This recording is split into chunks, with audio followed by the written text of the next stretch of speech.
हालींच पणजीत serendipity art festival जालो. कलेक सगळ्या प्रकारे सांबाळून घेवपी असो हो फेस्टिवल कांय दिसांनी प्रसिद्धय जालो. चित्रकला प्रदर्शन, आर्ट इन्स्टॉलेशन, संगीत, नृत्य, नाटक अश्यो वेगवेगळ्या विशयांचेर कार्यशाळा घेतल्यो गेल्यो. मुख्य म्हणजे पणजी जुन्या सचिवालयान जगभरांतले नामांकीत चित्रकारांच्या चित्रांचे प्रदर्शन भरले गेले. तर पळोवया आमी कांय क्षणचित्रां.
कलेक जोडून संबंदीत विशयांचेर वेगवेगळे परिसंवाद आयोजीत केले गेले.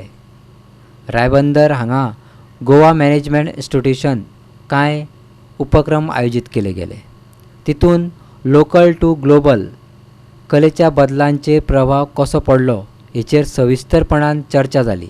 प्रसिद्ध मराठी लेखक नाटककार आशुतोष पोतदार आनी अभिनेत्री गितांजली कुलकर्णी यांच्यांनी ह्या चर्चेचेर उजवाड घालो. The note written here says, last sentence, in a country such as India, where regional languages are used as tools for political divisiveness, can we reimagine language as a mode for dissent against a nationalistic narrative? I'm so much under pressure. One pressure is this: when you speak in Marathi or when you do theatre or whatever, writing in Marathi or any regional languages, your first stamp on you is this: you are speaking like Raj Thakre or some Mamata Banerjee or Shiv Sena, and that's unfortunate. So I'm surprised here to read this note. Do not pleasantly, but I take this kind of pressure, and another pressure is always on languages. What the pressure is to reimagine language as a mode for dissent against nationalistic narrative. So that, like, when these pressures are on my mind, I'm going to present what I think of local and global. There are multiple layers of global and local for me. In this way, local and global become a multi-layered phenomenon, and one has to pay attention to the nuances of what form of global and local one is referring to. Mahatma Phule, again, it's important to mention Mahatma Phule was very sensitive to all these things, where he identified dialectal form for his jalsa, at the same time rejected standard Marathi. So in a sense, Mahatma Phule also has played within this global and local layer. Another aspect we need to pay attention to is spectatorship. Who is looking at global and local? Who decides local is parochial? Who decides local as dogmatic as against global as which is very open, liberal and free-flowing?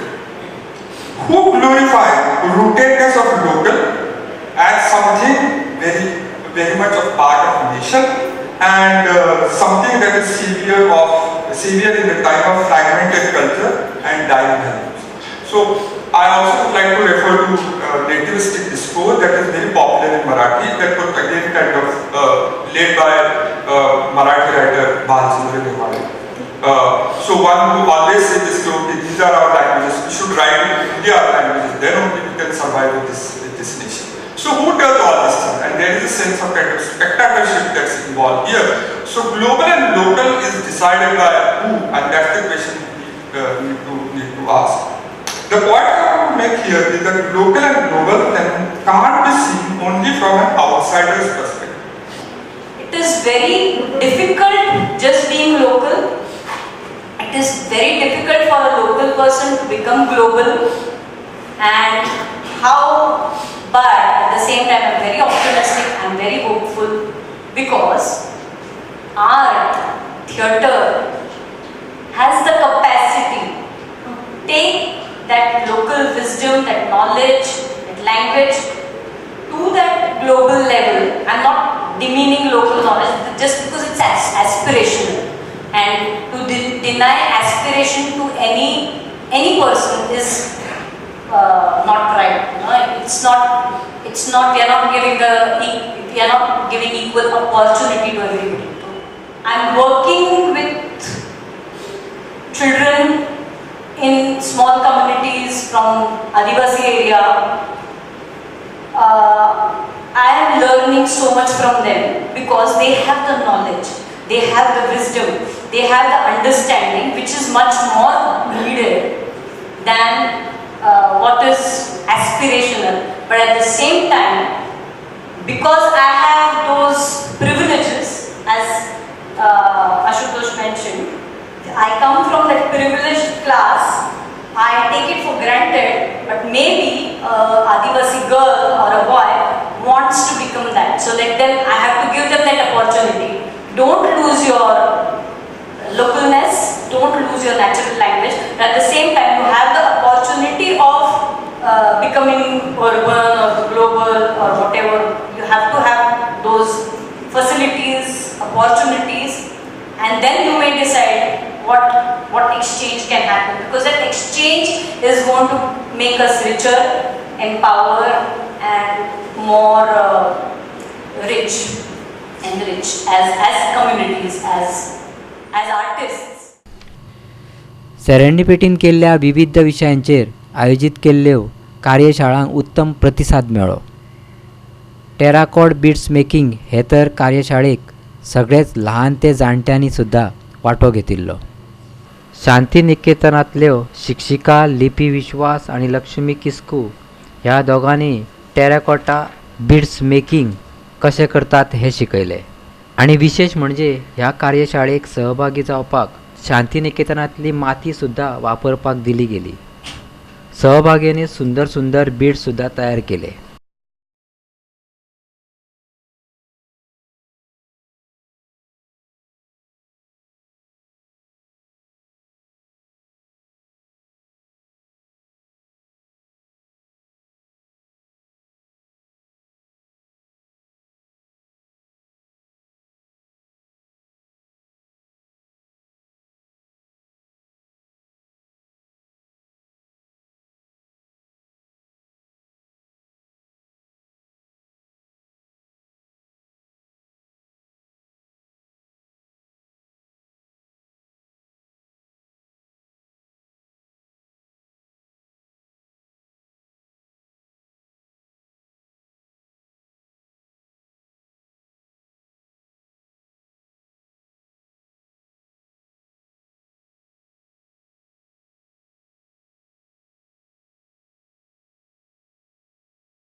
गोंयचे famous पाव तयार करपी जांकां आमी पोदेर म्हणून वळखतात त्यांच्या बद्दल पाव कशे तयार करतात ह्याच्या बद्दल practically दाखयले.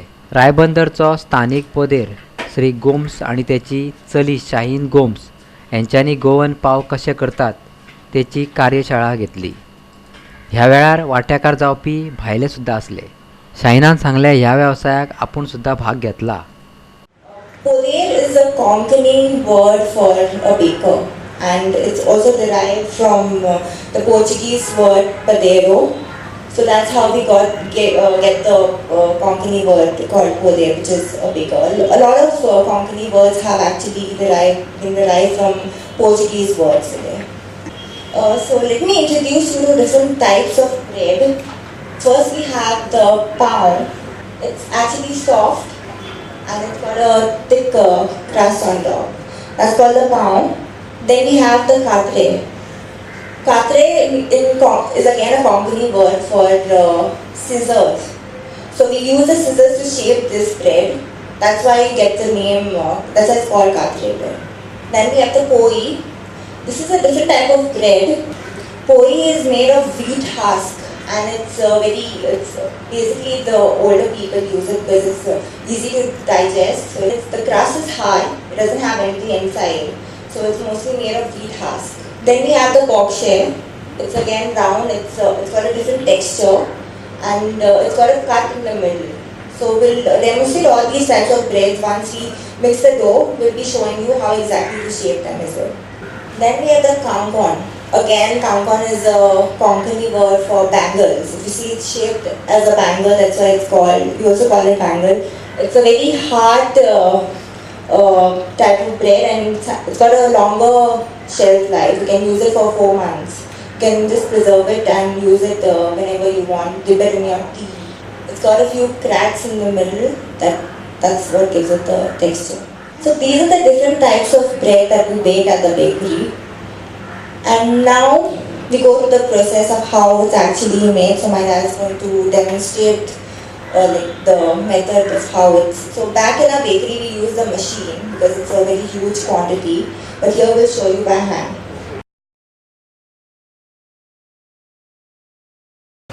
This is the other bread, the normal bread that you have. Yeah. So basically the mix is the same for all the bread. Only the poi that is made of wheat husk is an additional ingredient that we add to make that particular type of bread. Subject of quality of salt. Sugar is used because to get a brown color for the bread. How much sugar? Firstly, about for 1 kilo it will be about 100 grams or so. Because you don't use sugar for the taste. Because the bread is not sweet, so you use basically to get the brown color to the bread. For 1 kilo of pulsing, you put about 30 grams of yeast. So now again, we have 2 types of fermenting methods here. So one, lukewarm water and add a little sugar just to get it fermented faster. so there's lukewarm water and you add yeast to it along with sugar, and you keep it for some time so that it. Actually, in my bakery, I don't use water and all. I just try to distill yeast and rub it. He rubs it on his hand and directly adds it to the flour. So as I was saying, we have 2 methods of fermenting here. The age-old traditional method, in that we use toddy. So toddy is a natural source of fermenting, whereas yeast is something that is more faster. So we use yeast today because it's basically it's faster, it ferments faster. Yeast takes just 2 hours for the bread to rise, whereas toddy takes more than 5 hours. So at the bakery we can't afford to wait for so long, so we use the yeast instead. So then you start mixing little by little the flour. I can pass the yeast on to you, so you can just have a look at it. With yeast, how long is the fermenting time? Around 2 to 3 hours. So once you mix it with the flour, you keep it to rest so that it rises. So actually what sets our region's bread apart from the rest of the country, like the rest of the country also bakes bread, but what makes our bread unique is the method of fermentation, that is basically toddy. So toddy you get is a coconut toddy that you get from the coconut tree, and that coconut, the toddy is something that you use freshly. So if you see here, toddy versus yeast. Why bakers today prefer yeast to toddy is because firstly toddy is expensive. Toddy is like 200 rupees a litre, and it's very difficult to even get toddy today because you have less toddy wrappers. And the reason that I get to know is because the government imposes excise duty on these toddy wrappers. So even much before it's fermented and even much before it turns into alcohol, there's this excise duty that is imposed on the toddy. So there's not much scope for people the toddy wrappers are demoralized to even tap toddy and make it available. So that's one reason.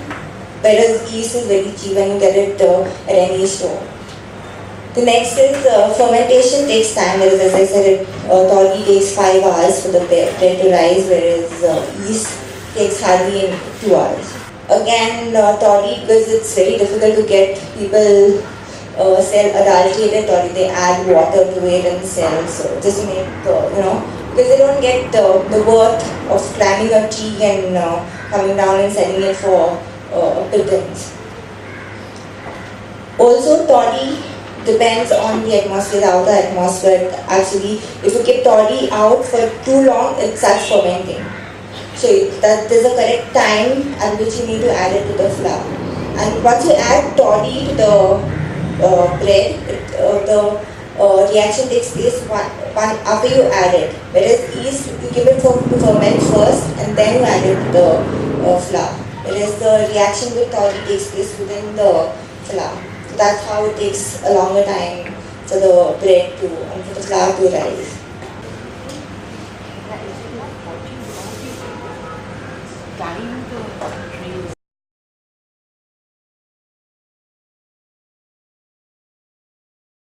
The bread, and then if you want poi, you add more of the wheat husk. Usually we go on, what we do is, for poi is, we use this husk, wheat husk, with the flour, mixed with flour. Usually the Catalytes and all what they do, Kagwari people and all, they just make this dough like this, round. To know that it is a poi, they just roll this bread. What they make for the bread? They just roll this. So you just have the wheat husk on the top of it? Only on top. We want what we do, we mix first one we tell this wheat husk and then roll it on this.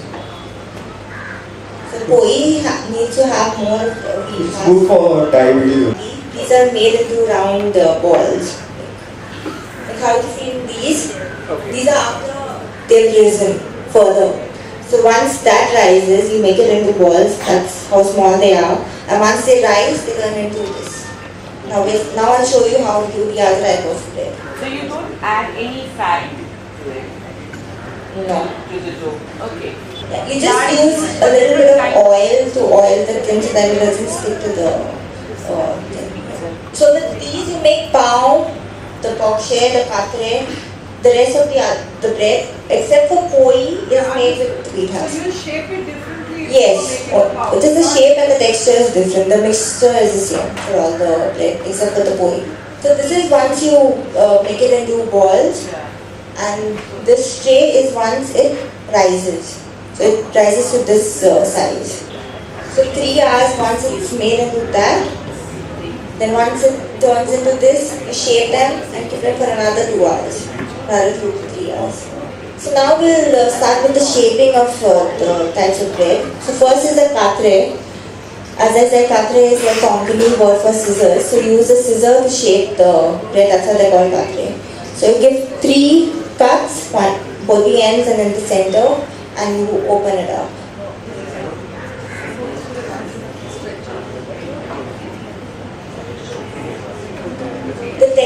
depends on the heat actually. The heat, the oven is heated and the first bread that goes in is the poi.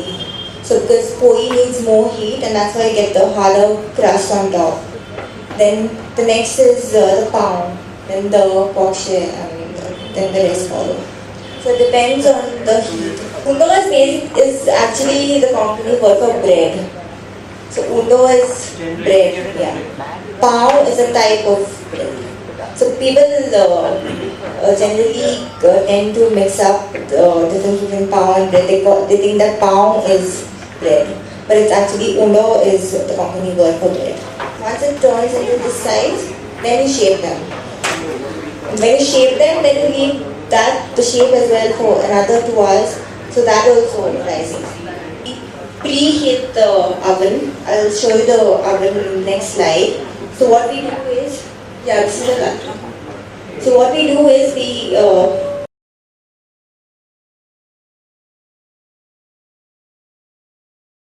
mix the dough, keep it for 2 hours, then you make it into those balls, right? Again 2 hours, then you shape, and then again 2 hours. So it takes in total 6 hours to actually go through the whole process of rising. No, only during the day. Actually, in the olden days, we used to bake breads twice. Once early in the morning and once in the evening. But now because labor has become a problem and all that, we can't afford it, so it's just once. This is the pokshe, what they look like once it rises up. But I'll just show you how it's done. So you just give a cut with your hand and turn it and keep it to rise further. Then we have the pao, that's the softer of them all. So it has a hard crust, a not so hard crust, and it's soft in the middle. So what we do is we have 8 of them in one tray. So these are just made into balls and made like this, closer to each other. So they are all together. So once it rises, it comes closer, and so you bake the whole tray together. So that's how you get the whole tray. Then we have the kankana, the bangles.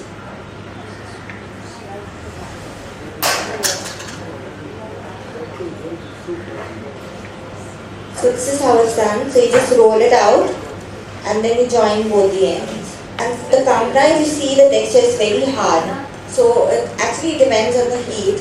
So you can't actually, you can't control the heat of the oven because it's wood fire. So the first bread that goes in is the poi because that requires more heat. And then we use the other. So once even after the heat dies out, we use it for like the kankana and the other toast. If there's any leftover bread, we turn it, make it into toast. So that's what we use. Continuously use the oven. So this oven is all brick? It's made of stones and mud. Yeah. I'll also show how it's actually built inside because there's a technique of that's how you get the heat inside. So I'll show it to you in the next slide. So this is the traditional wood fire oven. It looks very small from the front, but inside it's very deep. So you can see that's my dad again at the bakery. So that's how the bread looks once it's baked inside. So you put the bread in. You can see the text, it's very deep from inside. So I'll just show you how the inner of the oven is made. So what we do is we lay salt, broken glass first to the oven, and then it's stacked and made into level. That's the top part of the oven. It's all stones. Next. First we lay broken glasses inside. Then we have an opening on the top of the oven through which we pour salt. So these are all the agents that attract heat, glass and salt. So we add all this to the base of the oven. So that's the inside. That's the top from where he was pouring the salt from. So the salt is poured in, and again it's leveled. The local salt, it's the rock salt. every year we go through this process. So we first take out the tiles and then add glass, salt, and then again lay the tiles. Then it's leveled, so that's the tile that is going in. So we need to push it in slowly.